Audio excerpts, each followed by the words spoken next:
Hello दोस्तों, स्वागत है आपका हमारी इस नई वीडियो में। आप देख रहे हैं आपका अपना यूट्यूब चैनल अप्रेंटिसशिप गाइड, जिसमें है ऑल अबाउट अप्रेंटिसशिप ट्रेनिंग।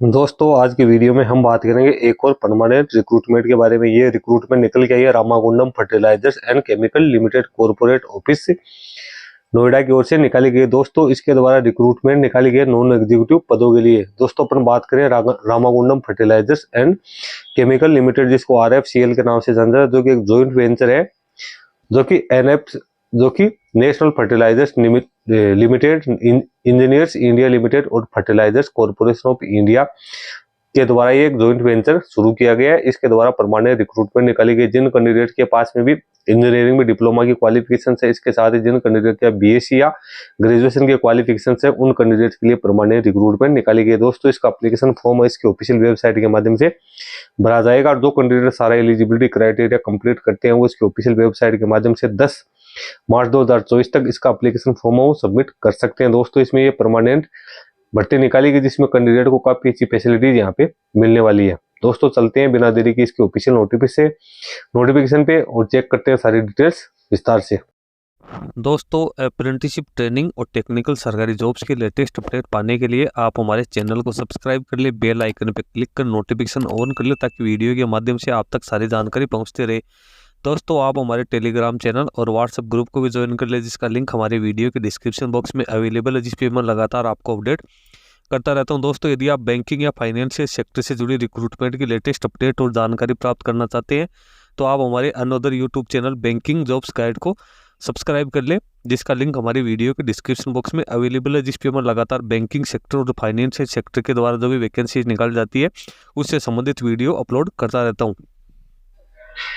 दोस्तों, जैसा कि आप देख रहे हो, Ramagundam fertilizers and chemical limited की ओर से एडवर्टाइजमेंट जारी किया गया। एडवर्टाइजमेंट जारी करने की डेट है 10 फरवरी 2024 यहाँ पे रखी गई है। और जो रामागुंडम है, ये तेलंगाना जो स्टेट है उसके अंदर यहाँ पे स्थित है। तो जिसका मेन काम वो नीम कोटेड यूरिया है, उसका प्लांट है। तो नीम कोटेड यूरिया से संबंधित जो प्रोडक्शन होते हैं, फर्टिलाइजर से संबंधित है, वो यहाँ पे प्रोडक्शन होता है। इसके जो कॉर्पोरेट ऑफिस है वो नोएडा में है। नोएडा की ओर से वैकेंसी जारी की गई। सबसे पहले पोजीशंस और वैकेंसीज के ऊपर यहाँ पे बात करें तो junior engineering assistant grade second production की यहाँ पे टोटल 11 वैकेंसी निकाली गई। Engineering assistant grade second production की 6 वैकेंसी है।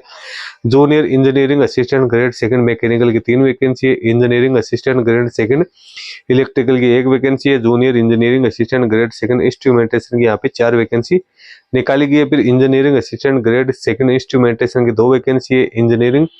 Junior engineering assistant grade second chemical lab की 2 वैकेंसी है। ऑफिस असिस्टेंट की 6 वैकेंसी निकाली गई। इस प्रकार से टोटल वैकेंसी की बात करें तो 35 पदों के लिए वैकेंसी निकाली गई। आगे जो फिजिकल डिसेबल पर्सन है, उनके लिए क्या क्या सुटेबिलिटी है, वो भी यहाँ पे जानकारी दी गई। अब यहाँ पे पे और परक की अपन यहाँ पे बात करें तो जो कैंडिडेट है, जिनको कैंडिडेट W3 पे स्केल में जिन कैंडिडेट को अपॉइंट किया जाएगा, उनके लिए पे स्केल है वो 23,000 से लेकर 56,500 रुपए रखी गई है।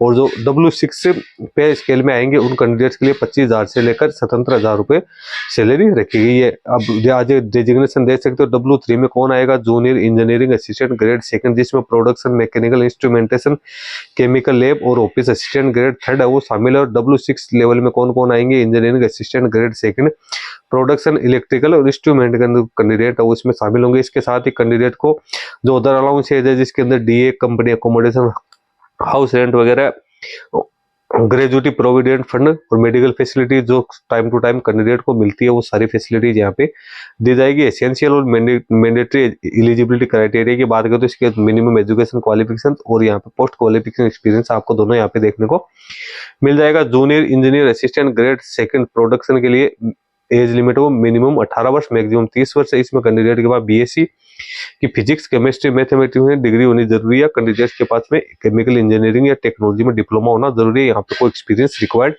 नहीं है। फिर engineering assistant grade second production की बात करें तो एज लिमिट 18 से 40 वर्ष है। इसमें कैंडिडेट के पास BSc या केमिकल इंजीनियरिंग या टेक्नोलॉजी में डिप्लोमा होना जरूरी है। कैंडिडेट के पास 7 साल का एक्सपीरियंस जरूरी है। फिर junior engineering assistant grade second mechanical की बात करें तो एज लिमिट 18 से 30 वर्ष है। कैंडिडेट के बाद मैकेनिकल इंजीनियरिंग या टेक्नोलॉजी में डिप्लोमा होना जरूरी है।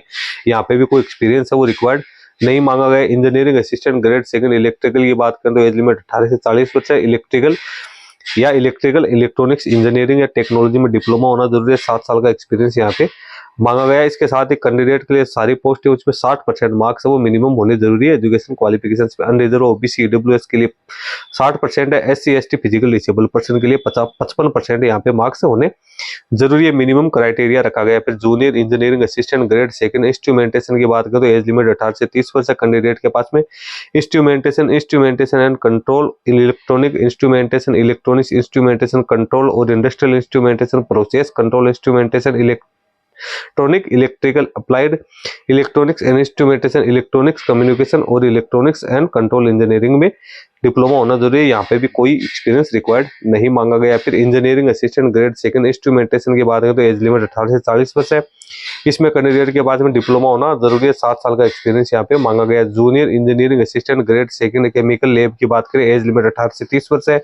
बीएससी की डिग्री कैंडिडेट के पास होनी जरूरी है। एक्सपीरियंस यहाँ पे नीला ऑफिस असिस्टेंट की बात करें तो एज लिमिट 18 से 30 वर्ष है कैंडिडेट है। उसके बाद ग्रेजुएशन के क्वालिफिकेशन होनी जरूरी है। भले ही किसी भी ट्रेड में हो या किसी भी स्ट्रीम में हो, कैंडिडेट के पास में कंप्यूटर का नॉलेज होना जरूरी है। यहाँ पे भी किसी प्रकार की कोई क्वालिफिकेशन नहीं मांगी गई है। बस ये मिनिमम जो पासिंग मार्क्स वो 60% और 55% यहाँ पे रखे गए। कैंडिडेट के पास रिकॉग्नाइज्ड यूनिवर्सिटी इंस्टीट्यूशन का जारी किया हुआ सर्टिफिकेट होना जरूरी है। यहाँ पे सीजीपीए और जीपीए जिन कैंडिडेट्स के हैं तो उनके परसेंटेज किस प्रकार से डिसाइड होंगे। 60% में कौन कौन आएंगे और जो 55% में कौन कौन आएंगे वो जरूरी है। कैंडिडेट है उनको कंप्यूटर का नॉलेज होगा तो बहुत अच्छी बात है। जो कैंडिडेट अभी किसी सेंट्रल स्टेट गवर्नमेंट और सेमी गवर्नमेंट और पब्लिक सेक्टर ऑटोनोमस बॉडी में काम करें तो उन कैंडिडेट्स को एनओसी का सर्टिफिकेट पेश करना जरूरी है।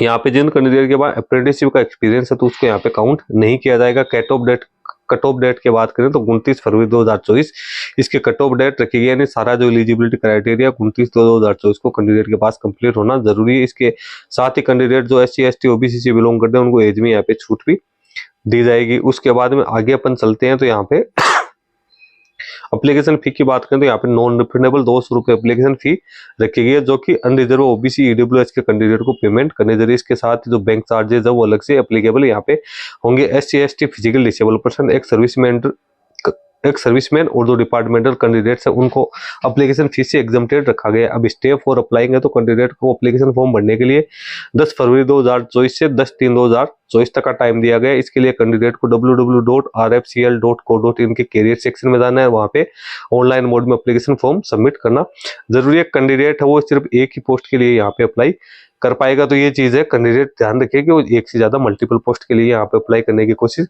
नहीं करे। कैंडिडेट के पास जो वैलिड ईमेल आईडी और यहाँ पे होनी जरूरी है क्योंकि सारी आपको जो इंटीमेशन इसी के माध्यम से दी जाएगी। सिलेक्शन प्रोसीजर की बात करो तो कैंडिडेट का सबसे पहले तो सीबीटी एग्जाम होगा, कंप्यूटर बेस्ड टेस्ट होगा। कंप्यूटर बेस्ड टेस्ट है वो ऑब्जेक्टिव टाइप का यहाँ पे होगा जिसकी डेट टाइम और वेन्यू हो आपको एडमिट कार्ड में देखने को मिल जाएंगे। कैंडिडेट है एडमिट कार्ड इसके ऑफिशियल वेबसाइट से डाउनलोड कर सकता है। यहाँ पे आप देख सकते हो कि इसके एग्जाम सेंटर है वो कहाँ रहने, एग्जाम सेंटर का नाम यहाँ पे दिया हुआ है। तो कैंडिडेट है इन एग्जाम सेंटर का ऑप्शन है वो यहाँ पे प्रेफरेंस के तौर पे फिलअप कर सकता है। उसके बाद में इसकी डेट है वो भी कैंडिडेट को RFCL के ऑफिशियल वेबसाइट पे आपको मिल जाएगा। फिर कैंडिडेट का फाइनल सिलेक्शन है तो कैंडिडेट ने कंप्यूटर बेस्ड टेस्ट में जो मार्क्स प्राप्त करेंगे उसके आधार पे कैंडिडेट का यहाँ पे सिलेक्शन किया जाएगा। अपॉइंटमेंट और प्लेसमेंट की बात करें तो कैंडिडेट है उनको जो RFCL के जितने भी ऑफिशियल यूनिट है वहाँ पे पोस्टिंग दे दी जाएगी। अब यहाँ पे इनिशियल पोस्टिंग है वो कहाँ दी जाएगी तो आप देख सकते हो रामांगंडम यूनिट में 31 लोगों को पोस्टिंग दी जाएगी। कॉर्पोरेट ऑफिस नोएडा में 4 लोगों को पोस्टिंग दी जाएगी। टोटल 35 लोगों के लिए वैकेंसी